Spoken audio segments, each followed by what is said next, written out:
been extended until 11 p.m. and expanded to include the following counties: Schuylkill, Pennsylvania.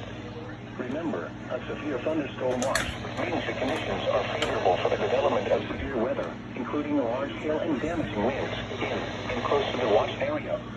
While severe weather may not be imminent, persons should remain alert for rapidly changing weather conditions and listen for later statements and possible warnings.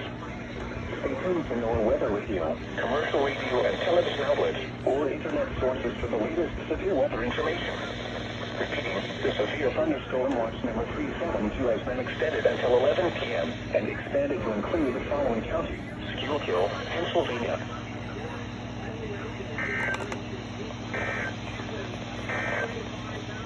At